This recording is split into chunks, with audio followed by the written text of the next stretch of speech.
14th and 15th century Europe, a world shattered by wars, devastated by plague, and wrapped in ignorance.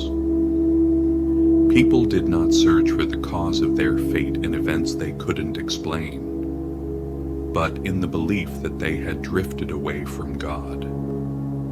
The desire for a strong authority made the church politically and socially dominant, and thus the Inquisition was born, a child of fear and uncertainty. "We will protect the faith," it proclaimed, yet its true aim was to silence every voice that dared to question the order.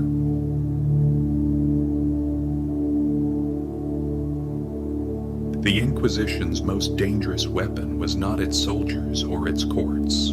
Its weapon was people. Neighbors driven by jealousy, those seeking revenge, or simply those who were afraid, began denouncing one another, and the church encouraged it. For where fear exists, secrecy grows, and where secrecy grows, obedience follows. The Inquisition's trial process was completely sealed. The accused often never even learned exactly what they were being charged with. The people of Europe now lived under a single haunting question. What if the next person to be denounced is me?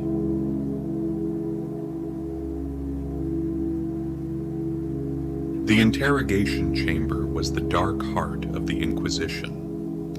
In these rooms, the methods used to bring out the truth were given a sense of holy purpose.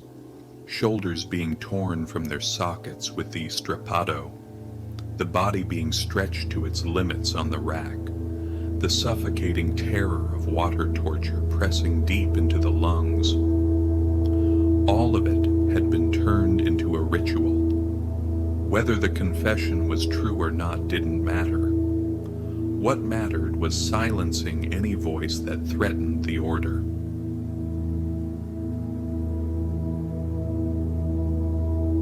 The war waged by the Inquisition was not only against people, but against knowledge itself. The Index Librorum Prohibitorum, the list of forbidden books, was a heavy chain locked around Europe's intellectual life.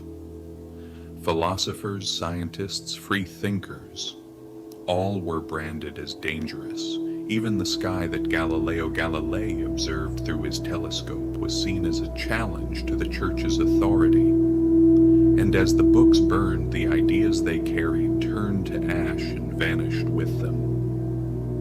For when thought becomes a crime, that is when true darkness begins.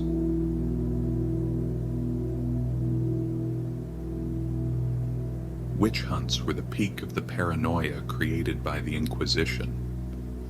A woman living alone, an elderly person knowing medicinal herbs, a child falling ill with fever, even a cow refusing to give milk.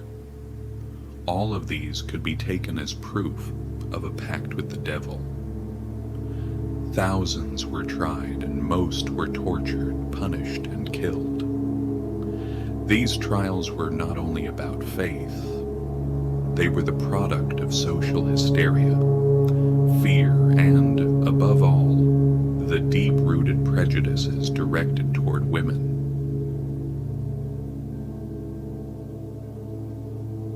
The Inquisition did not merely carry out punishment, it turned it into a spectacle.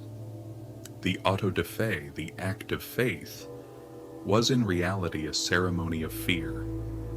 Crowds gathered in public squares as clergymen, dressed in ceremonial robes, announced the condemned.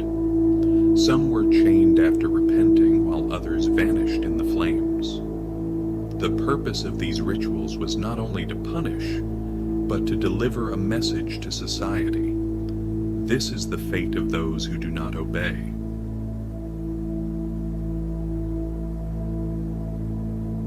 The deepest wound of the Inquisition was not carved in the public squares, but inside people. No one could speak comfortably with their neighbor anymore. No one could openly share an idea. Fear had entered homes. Even whispers had turned into dangerous weapons. When a single person disappeared, the entire town fell silent, because everyone knew the same truth. One day, it could be my turn.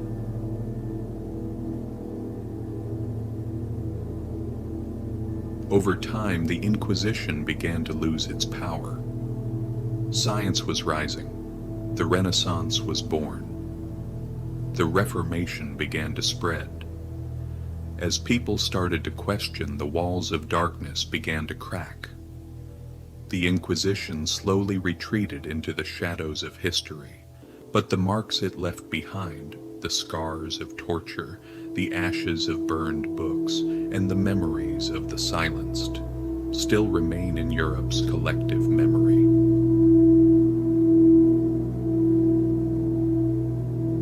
The Inquisition remained one of the darkest practices ever carried out in the name of religion. It was not faith that ruled, but fear; not truth, but obedience was sanctified; not what was right, but what frightened prevailed, and humanity left us a lesson. Where asking questions is forbidden, darkness will always find a way to rise. This is why history is not only told, it is remembered and never forgotten, so that the same shadow may never grow again.